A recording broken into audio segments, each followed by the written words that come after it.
கன்னியாகுமரி பகவதி அம்மன் கோவிலில் சுவாமி தரிசனம் செய்த பாஜக மாநில தலைவர் நயினார் நாகேந்திரன் தமிழர்கள் அனைவருக்கும் தமிழ் புத்தாண்டு வாழ்த்துகள் என தமிழ் புத்தாண்டு வாழ்த்து கூறி அடுத்த ஆண்டு என்டிஏ தலைமையில் கூட்டணி ஆட்சி அமையும் என நம்பிக்கை தெரிவித்தார்.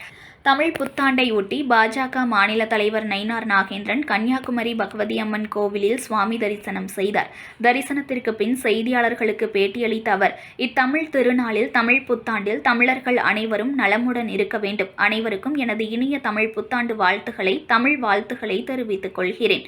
தமிழ்நாட்டில் நடைபெறுகிற மக்கள் விரோத ஆட்சி மாற்றப்பட்டு என்டிஏ தலைமையில் அடுத்த ஆண்டு புதிய ஆட்சி அமையும் என நம்புகிறேன். அதற்கு அனைவரும் ஆதரவு தர வேண்டும் என அன்போடு கேட்டுக்கொள்கிறேன்.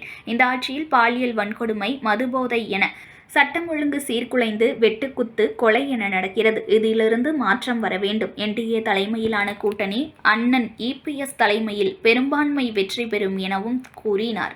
இன்று சித்திரை மாதம் தமிழ் வருடப்பிறப்பு முதல் நாள். நான் வழக்கமாக எப்பொழுதுமே கன்னியாகுமரி அம்பாளை கும்பிட்டுவிட்டு குலதெய்வத்தை கும்பிடுவது வழக்கம். அதுக்கு பிறகு பாபா சாஹிப் அம்பேத்கருடைய சிலைக்கு திருநெல்வேலியில் மாலை அணிவிக்க இருக்கிறோம். இந்த தமிழ் திருநாளில், தமிழ் புத்தாண்டில் தமிழர்கள் அனைவரும் நலம் பெற வேண்டும் என்பது என்னுடைய எண்ணம். அனைவருக்கும் எனது இதயங்கனிந்த தமிழ் புத்தாண்டு நல்வாழ்த்துக்களை, தமிழ் வாழ்த்துக்களை நான் தெரிவித்துக் கொள்கிறேன்.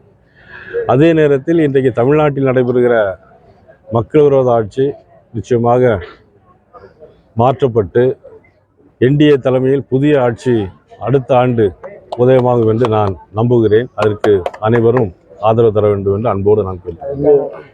அதான் பாலியல் வன்கொடுமைகள், பிறகு மது பழக்கம் அதிகமாகிக் கொண்டிருக்கிறது. சட்டம் ஒழுங்கு எங்கு பார்த்தாலும் வெட்டு, குத்து, கொலை நடந்து கொண்டே இருக்கிறது. அதை ஒரு மாற்றம் வர வேண்டும் என்பதுதான் என்னுடைய வேண்டுகோள்.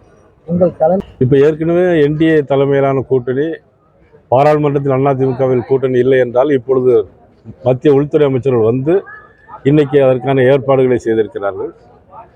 ஆக அண்ணன் இபிஎஸ் அவருடைய தலைமையில் இந்த என்டிஏ கூட்டணி தமிழகத்தில் பெரும்பான்மையான வெற்றியை பெறும். செய்திகளை உடனுக்குடன் தெரிந்து கொள்ள லைக் பண்ணுங்க, ஷேர் பண்ணுங்க, சப்ஸ்கிரைப் பண்ணுங்க, மறக்காம கமெண்ட் பண்ணுங்க.